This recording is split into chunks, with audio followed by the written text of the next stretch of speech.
Yeah, morning again, everyone. It's good to see a room full of vibrant, individuals coming together, energized. In such a cold Saturday morning, I think most people would have decided, I'm not waking up. I think this is one of the coldest mornings that we are going to have this winter. However, I don't know, for some reason, I do believe that stars do align, in some manner, shape, or form. And the alignment that I picked up this morning as I was walking into the room was when the colleague said to me, you need to go to Brenda Fassi room. I thought, okay, there's something in there. And then, as I was thinking about it, I think the song from Brenda Fassi that, rang in my ears was the song Vulindlela. I think for those that do not know, the literal meaning of Vulindlela is open the gates or make the way.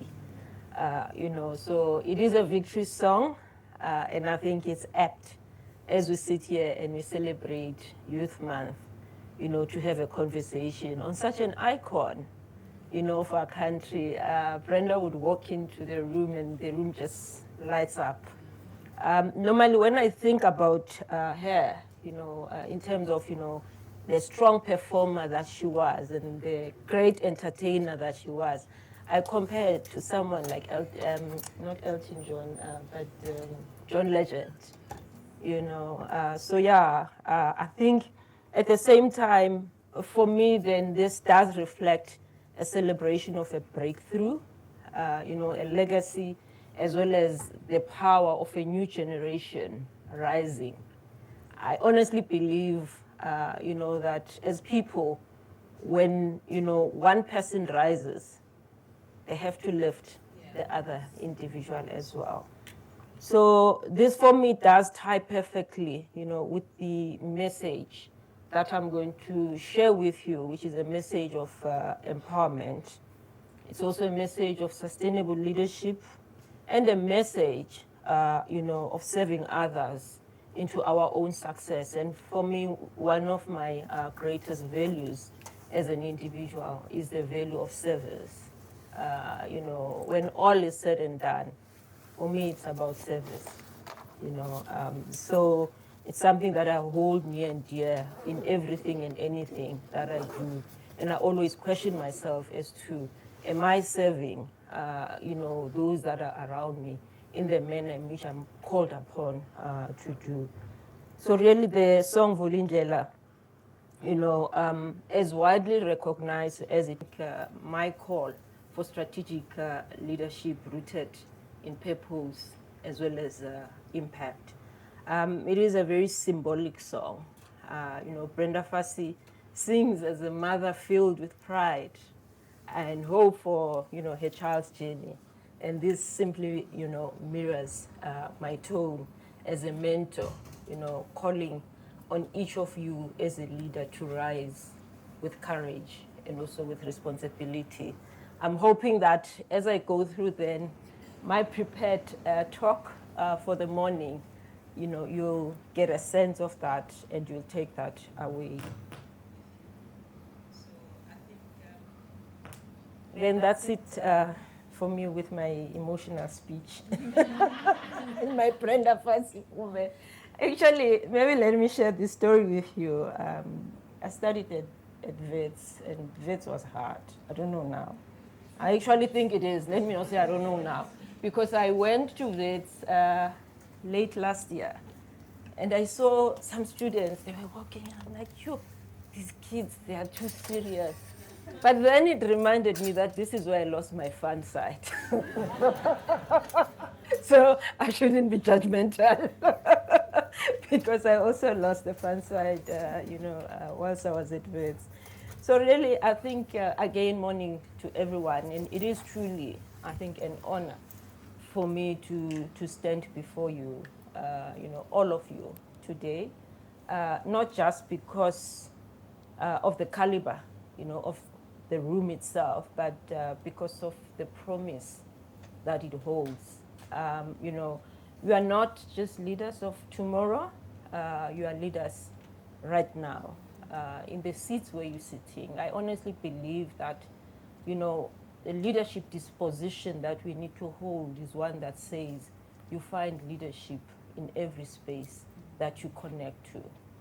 It shouldn't be hierarchical. It's about how one leads at moments when it matters the most.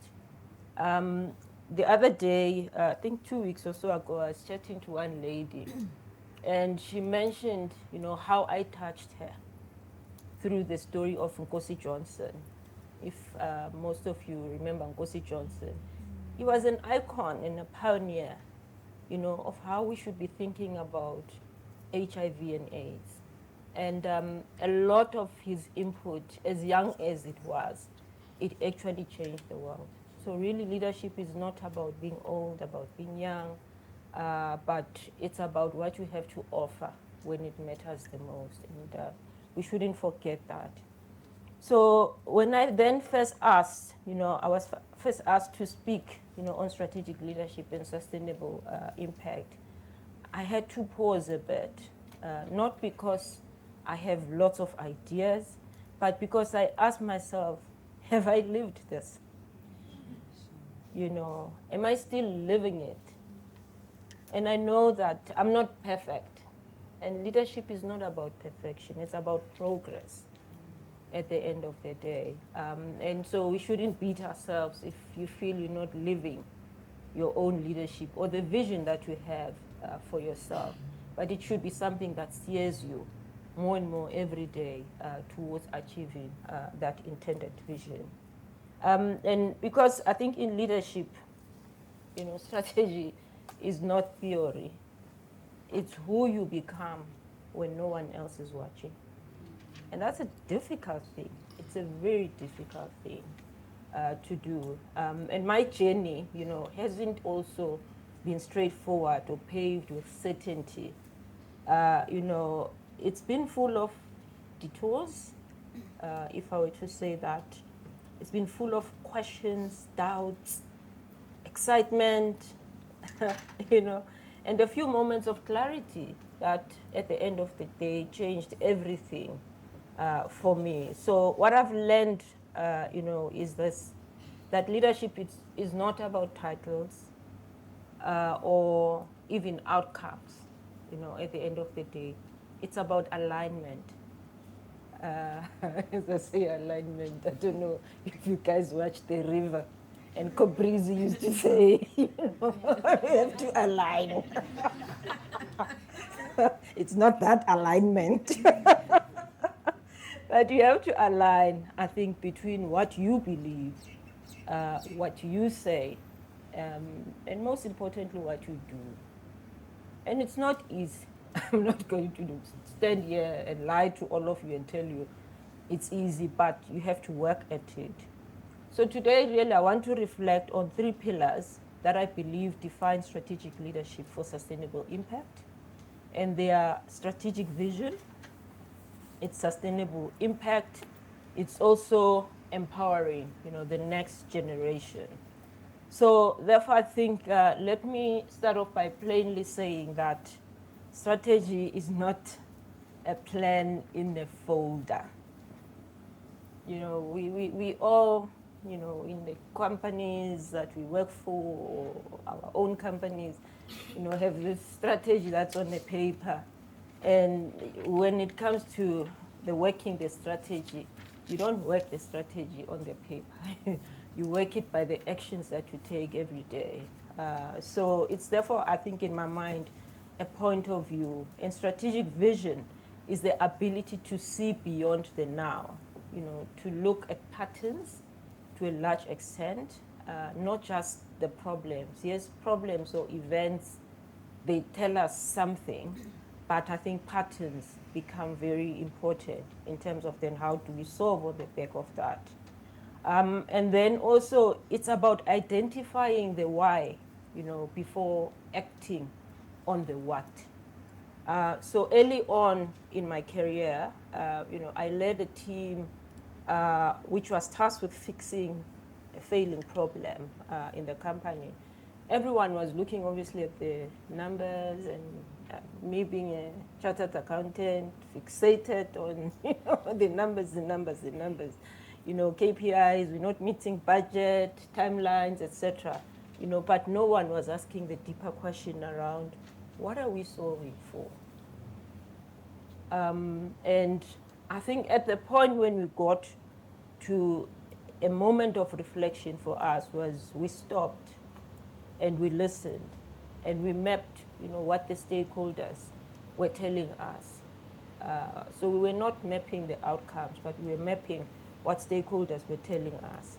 And we managed to rebuild, I think, from ground up. And this time with purpose at the center of it all. And that initiative didn't just survive, on the back of that. It thrived.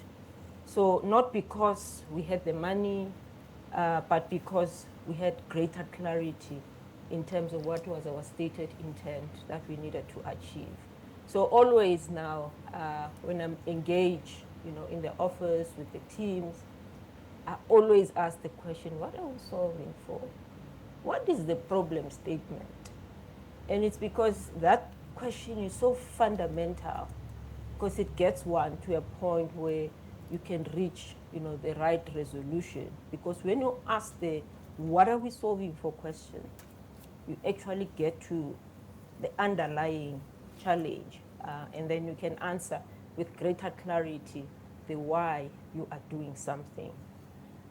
So I think that moment, was what strategic vision did for me in particular.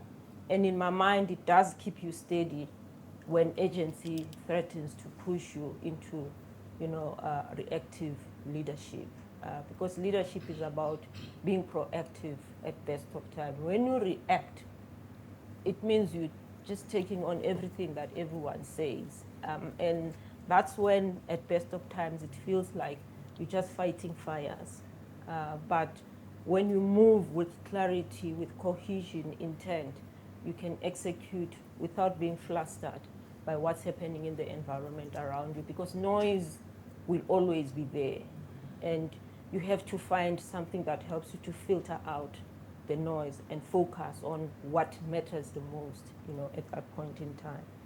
So from my end, the challenge really that I would love to leave with you today is that don't lead from a point of pressure, but lead from perspective. Because if you lead from perspective, you will gain much, much more, rather than when you lead from a point of pressure. So to that effect, sustainability, we hear this word, I think, everywhere, and most linked to climate or ESG or compliance. You can have a seat, my friend. And yes, I think those aspects are vital,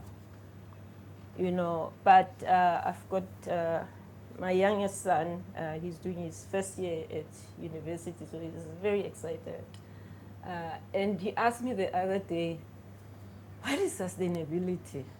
I had to sit and think to say, sure, it's a difficult question, yet I do sustainability every day.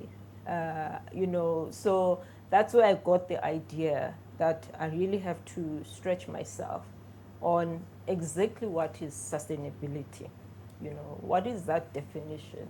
And I'll start off then by defining it, a little bit also for you. And in my mind is sustainability is about lasting impact. And it's lasting impact in how we lead, how we treat people, most importantly, and how we build systems that don't collapse when the leader leaves the room. That is sustainability. It doesn't matter what else I think we put on it, but at its core, that's what it's all about. And I've seen, incredible leaders from my side, burn bright and also burn out, because everything was built around them. That's not sustainable. And to that point, I've also seen communities transformed because one leader built with people, not for themselves. Interestingly, yesterday I was in Cato Manor in KwaZulu-Natal. So there's an initiative that one of our clients is doing around, circular economy and how they are supporting the community of Cato Manor in the informal settlements. Just walking there, I think it filled my heart with a lot of sorrow, just how, indignified or in indignified places, people live. But what warned me in that process was that that client of ours found the courage and saw an opportunity to participate in a meaningful way in circular economy with the idea of helping the community in Cato Manor. And that community, in essence, they are in water cleansing solution, and they provide ablution facilities, and then they use all of that ablution facility outcomes to create manure and all of that, with the idea also of helping the community to have toilets closer to where they sit, because in the past this community had to walk something like 2 kilometers to go to ablution facilities, and then now they are able to be serviced from inside their houses, or a lot more closer to where they stay. And when you start to look at the positive impacts of just that one act, it's just amazing, where there'd be instances where girls have to wake up in the middle of the night, walk 2 kilometers, get raped whilst trying to go to a toilet. So those are some of the things that really put things into perspective in terms of what sustainability is, and if we have to think about it in a different way, not from a climate perspective, but circularity. You can come up with solutions that are sustainable on the back of that. So yeah, sustainable leadership really means putting systems in place that grow even when you're not in the spotlight. It means creating cultures where voices are heard, data to a large extent is respected, and also relationships matter. Without relationships, you cannot be sustainable, because we are not islands as individuals. We were individuals that were created to live in social systems and structures that sustain us. So here's how I think about it. Sustainability therefore means inclusion, because exclusivity limits progress. It means consistency, because if people can't predict your values as an individual, they can't trust your leadership. And it means legacy, to a large extent. And it's about building for outcomes you may never get to see in instances. But in most instances, if you're present, you see the outcomes of your own actions, because people do reflect back to you, what it is that they see in you that has made an impactful difference in themselves. So to that extent, if you're not only leading, for applause today, you won't build anything that matters the most tomorrow. So now I just want to move on to the issue of power, because I think power in leadership is also just as critical. So in my view, leadership is a role, and also leadership is an art. So there's a science to leadership, but also there's an art to leadership. And we are called upon to embrace, both aspects, of leadership. So the role is the responsibility, the duty to show up, to be counted, and to be trusted. The art is the nuance of it, which is knowing how to show up with timing and also with presence, and in particular with purpose. So leadership isn't just about being in charge. It's about you doing, so it's about what you do, maybe let me put it like that, it's about what you do with the power that you have been given when you're in a position of power. So you have to use this power not as a pack, but as a tool for service, a tool for progress, and also, a tool to help others to become better, than you in some of the instances. Because if they become better than you, they go and also they make others even better, than themselves. So real leadership is not just much about, the power that you hold as an individual. It's also about how much power you give away unto others. So if your leadership ends with you, I'm afraid you have failed. At best of time, we as people, we tend to hoard knowledge. We tend to hoard information. And we say information is power. But unfortunately, that is failure at the end of the day.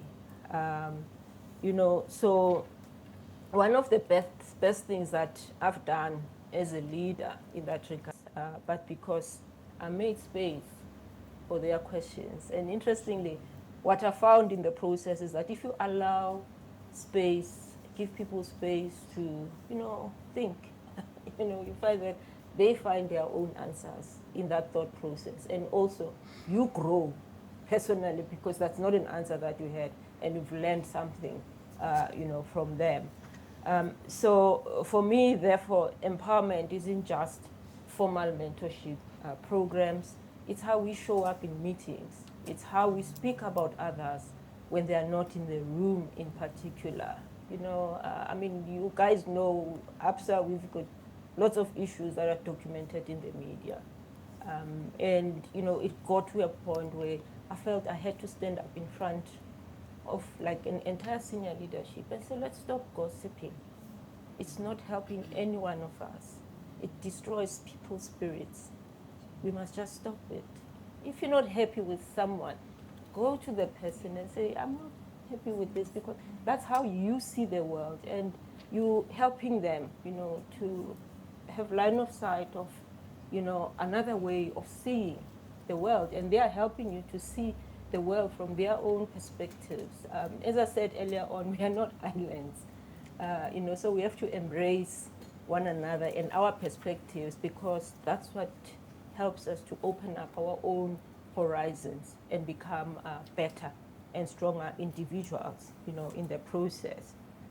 So therefore, I think if you are sitting here thinking, I'm not in a position of power yet, I want you to know that you are already in a position of power. You have significant influence. You just have to learn how to use the power of persuasion in the process, because that will help you to become even a stronger leader. So start mentoring sideways, support your peers, mentor up. In particular, speak up the truth. To a large extent, speaking truth to power, as hard as it is, it has to come with humility and also with courage. So in my view, if you mentor wide, try and find someone younger, someone a lot more greener is immature, and help them, to stand a little bit more taller, because in that way, you've made a difference as a leader. And because I think, when you empower others, it's not an act of charity. It's the most strategic thing that a leader can do, empowering another individual, and also helping them, to have sight or self-knowledge of themselves. People talk about personal mastery, self-insight. You're giving them an insight, and that's a gift in its own right. So let me leave you with this. So strategic leadership is not always exciting. It's not always visible, because we've become so materialistic, I think, as individuals, that we want every act that we do to become visible. Leadership is not always visible. sometimes it looks like listening deeply. That's the form, that it takes. Sometimes it looks like holding the line when it would be easier, I think, to compromise. And that is hard. That is the hardest thing. I've done it on many occasions, at personal risk, but sometimes you surprise yourself because people are embracing, and they're like, wow. And then you're like, okay, if I had kept quiet, actually it would have been a missed opportunity, personally. So my sense, therefore, is that sometimes it does look like holding the line when it's, much more easier to compromise. But every moment of integrity, builds something, even if it's not yet visible in the time that you're doing it. So this room, in my view, is full of brilliance, and we should embrace that. But more than that, I think it's full of possibility. And I believe in your personal visions, and I believe also in the fire that you hold. But also I believe it isn't enough unless we do something about it. So the true measure of leadership, John Maxwell once said, is not how many people you serve or serve you, but how many people you serve into leadership. So strategic leadership is not always loud. It's also not always visible. Sometimes it means listening more than speaking, and listening is the most difficult thing to do, but you have to train yourself up in terms of how to listen with care, with empathy, because it's only if you can reach the other person's perspective empathetically that you can be able to lead, and lead with care. And sometimes I think it means choosing the harder thing to do over the right or the easier thing to do, which is sometimes not right. But every quiet act of integrity does add up, and one day you'll see that it created something more lasting. So as I said, I think for me, what I would like to call upon you and ask, is more to ask yourselves 3 critical questions. First question is, what will your leadership cost you? And is it worth it? The second question is, what will your impact look like when no one is watching? The third one is, and on who will be standing taller because you chose to lead differently? So thank you. Hopefully, you'll take something from the little bits that I've shared with you this morning. So happy to take questions at this point.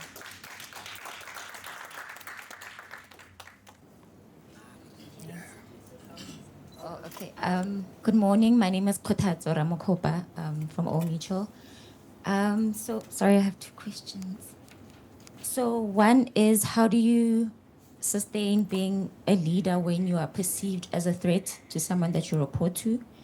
And secondly, how do you take advantage of maybe meeting leaders like yourself and sustain that relationship without necessarily asking for like a mentorship?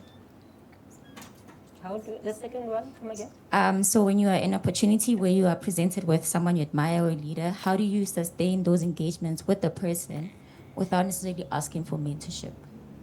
Okay. Thanks. You said your name is Kutatso, right? Yes, Kotatso. Okay, thanks a lot, Kutatso. I think those are 2 great questions. I honestly believe that, firstly, leadership starts from within, from you as an individual. And so because leadership starts from within and from you, you need to have a certain set of core beliefs which you use to navigate any situation. I think as we started, I mentioned I strongly value service. But over and above that, I value honesty. And that's a principle.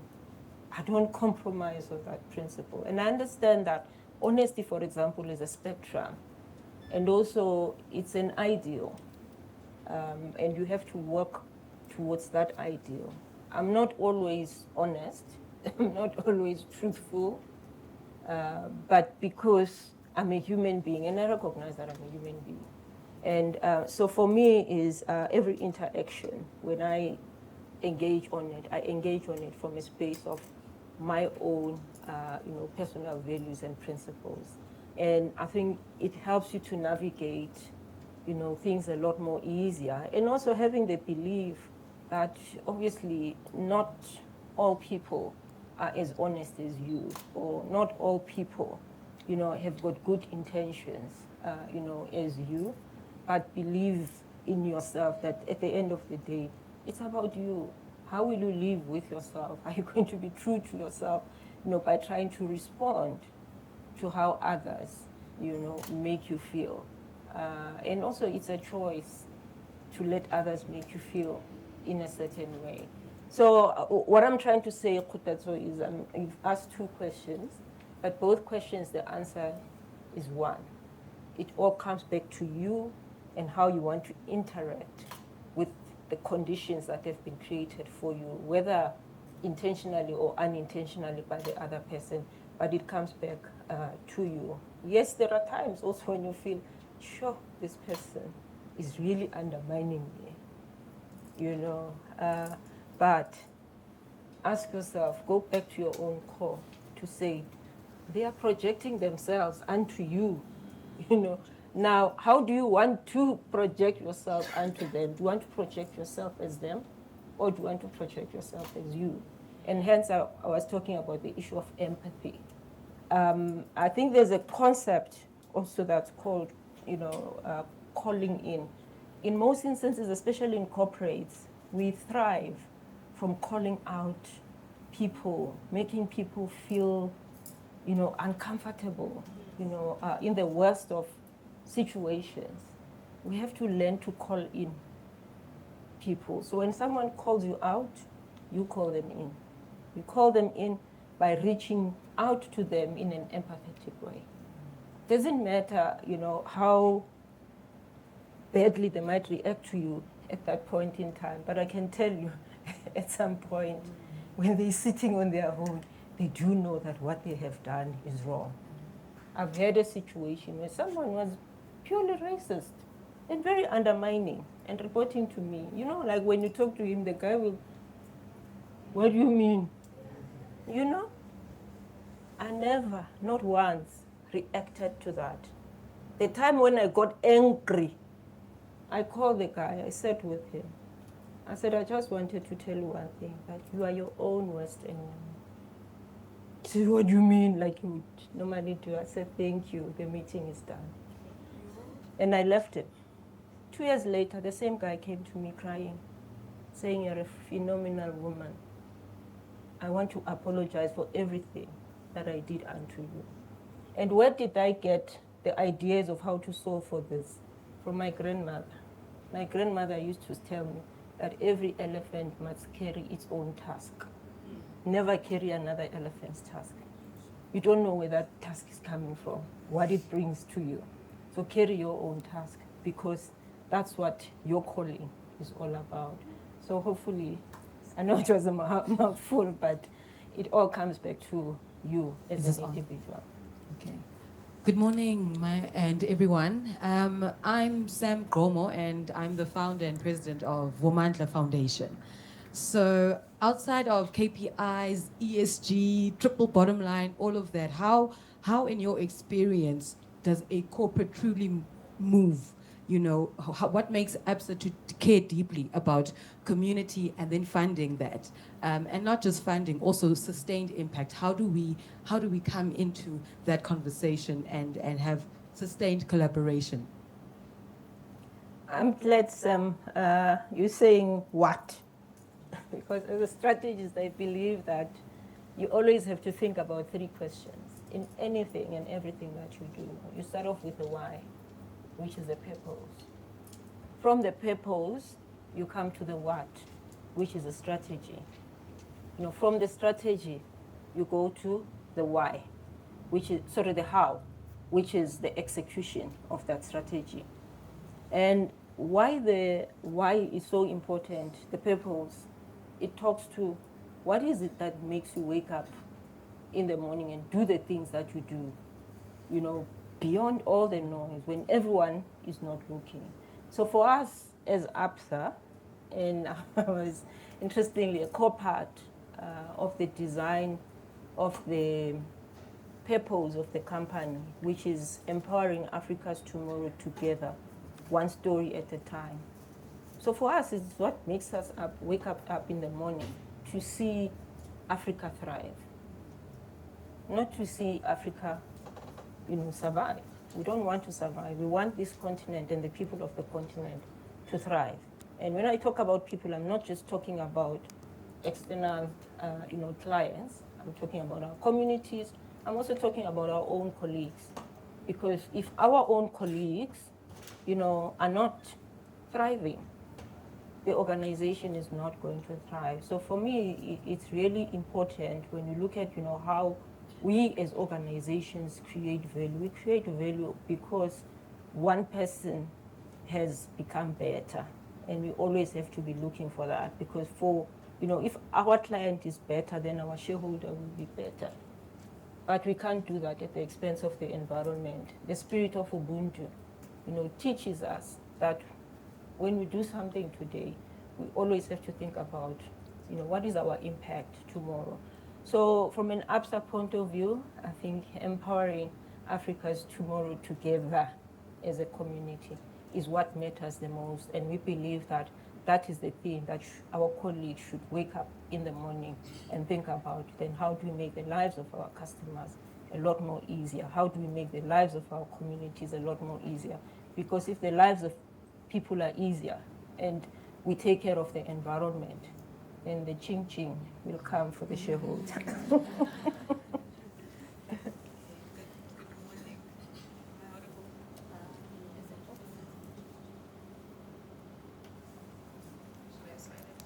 Hansu? Okay, good morning. My name is Siya Kutumisa. I work for Eskom. I would like to know, leading with integrity in Eskom is not something that is simple because of the political influence that is there. Have you ever found in your career path where you feel like if you are a leader with integrity, it's actually a career suicide? Yeah, I think that's a powerful question, but it comes back to you. If you as an individual are not clear on your own leadership vision, your own leadership purpose, you will be flustered by people who've got, I would say, broken integrity. I've come across those situations personally, but I always bring it back unto me to say, am I now going to break my own value system and principles because of the person on the other side? As painful as it is, and sometimes I believe that it's part of your journey to go through that pain and be tested. And, on the other side, you have to choose what outcome is it that you want. Do you want to be compromised as an individual? Or, do you want to be who you are and be known for who you are? Because at the end of the day, it's going to boil down to the legacy you want to leave. Those people will not be around when other people talk about your legacy and what do you want that legacy to be. And you have to have clarity of thought as to what is your own legacy and leadership, that you want to leave behind. And as I said earlier on, for me it's clear, it's about service, okay? Sometimes people think, okay, there's a CA, she's crazy, not wanting to push the envelope from a profitability point of view, but also it's not about short-term profits. You've got to find a balance between the short-term profits and long-term sustainability. If you drive an organization that focuses on both aspects, profits in the short term, but also long-term sustainability, you've got a better chance of longevity. Whereas if you focus on short-term wins, lots of people are in jail today because they're focusing on the here and the now. as opposed to thinking about what is the bigger picture. So I think don't be myopic. That would be what I want to leave with you. Don't be myopic. Yes, call things out. Sometimes it does come at a personal cost, but think about how you do it. It's not about what you say, but it's how you say it. So it's really important to also not be, to extrapolate, issues, find a good way of engaging with the subject matter at a specific level, especially when it's that hard. Be very specific as to what is the issue is, because sometimes it's because of maybe your own vision is a little bit more tunneled, and then a person can open up your eyes to another world which we're not aware of, but you still need to assess that world against your own legacy. How does it live? Do we still marry here or not? Because if we are not marrying, then there has to be a divorce at some point. Yeah. Good morning. I'm here. Good morning. I'm here. Good morning. I am Tebogo Moema, and I am from Gauteng Provincial Treasury. I am a fiscal policy analyst there. So I would like to find out, how do I show up in meetings? How do I carry myself in a meeting? And how do I exercise my power of persuasion without actually stepping on people's toes? Thank you. I think you show up with intent, and intent has to be good. But also understand that sometimes intent and impact can mismatch.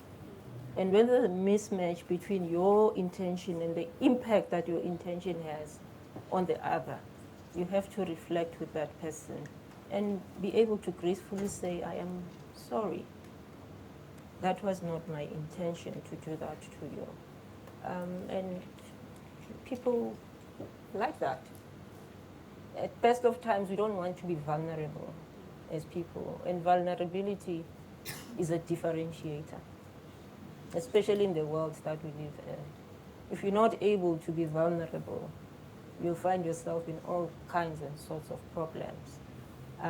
Because sometimes then you go into spaces of artificial harmony.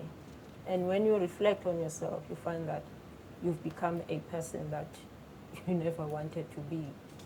But because you didn't want to be vulnerable as a person. Because people reflect on us all the time. If we are present, we hear what people tell us. And we have to make choices on the feedback that we get. So feedback loops, they are very important. And maybe one thing I need to say is you have to journal. You have to learn how to journal. And how I started journaling was just by asking myself, or saying, these are the few things I need to do this week for myself. And then at the end of the week, assessing, did I achieve my stated objectives? And if I haven't achieved, reflect in earnest with myself, why didn't I do that? And what do I need to do differently, to make sure that I can achieve or drive a different agenda, because what I'm doing maybe is not working.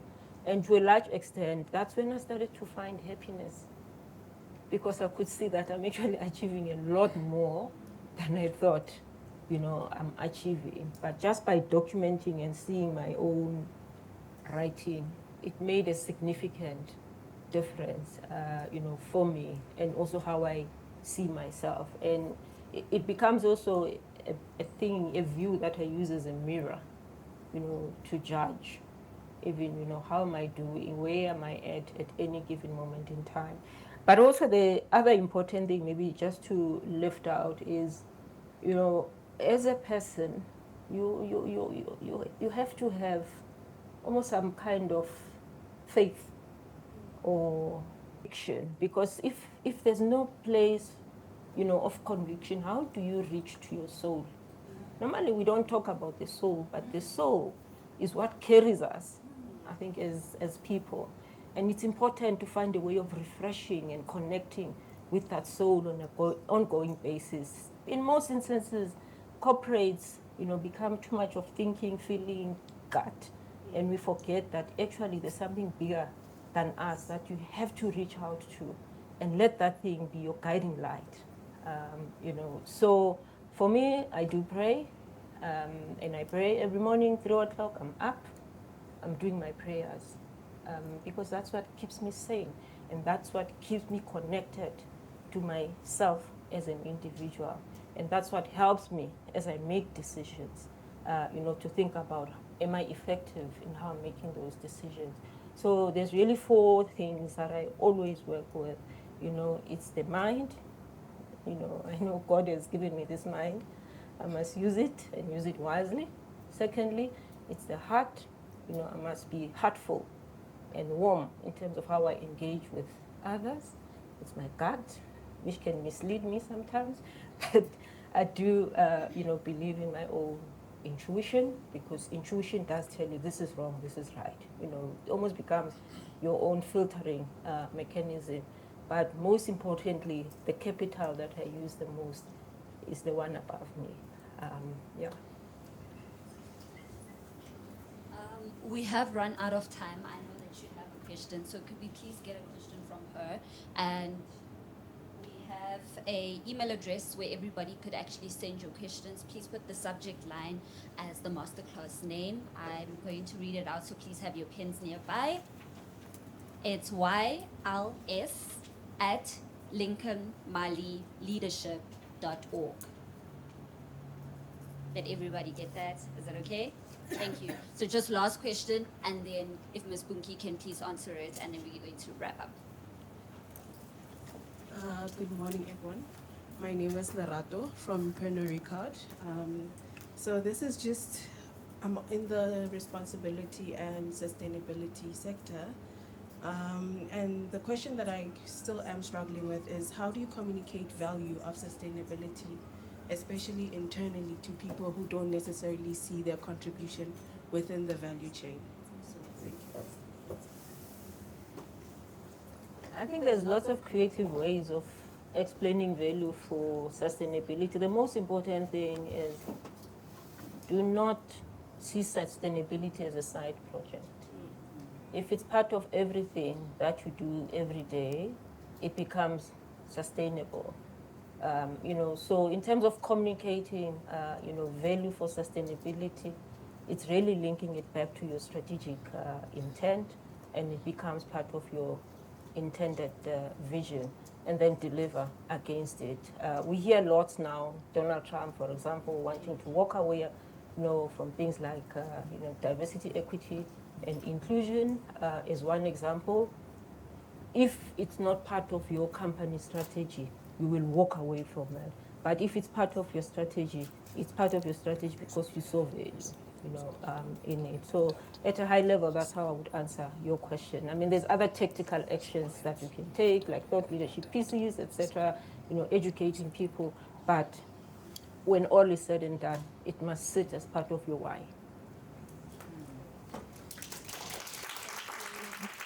Thank you so much. Maybe better before we close, Yes. I think there's maybe 5 questions that I just want to quickly reflect on you with. So the first question is, how do you deal maybe with leadership fatigue or burnout? And I think for me is, I've learned that the impact is always a long game. So make time for rest, reflection, and stillness. Because leading from a point of depletion does create damage, in the process. So sustainable leadership begins with sustaining the self. And then secondly, the other question I wanted to maybe look at is what you do when systems are unjust, or broken. So for me is, you have to challenge those systems, but with courage and clarity. So don't burn bridges in the process, build new ones, be strategic, in your resistance, and also ask who I need to influence, not just confront, and always bring a solution, when you critique. So don't just critique, because we tend to as people like to critique but not be solution orientated. It's easy to poke holes, but it's very hard to come with a solution. And then I think the other question is, maybe, which I think is important, is always reflect on what your biggest mistake, is also in leadership. For me, I think assuming everyone is ready to move at the same pace as me is one of my biggest, learnings. I've learned that people need time sometimes, they need support, and sometimes people need space. They just want to reflect with you. They don't expect you to say anything. You just sit there and you listen and ask the question as, how can I help you on the back of that? It's okay also to do that. And then you find that they find their own solution. So strategy without empathy is just, control. I'm still learning that daily, from my end. I think the final question is, how do we know, we are making real impact as leaders? I'm sure you heard I've spoken a lot about we won't always know immediately, but impact often shows up quietly. So for example, a message that you will get years down the line, or even from your own, mother or your own drunkard uncle, and you're like, oh, okay, there's it, because also they've got some gems that they give to you. So never underestimate those people. So for me, I think the most important thing maybe to always remember: don't measure only on scale, measure by intention and consistency. Thank you.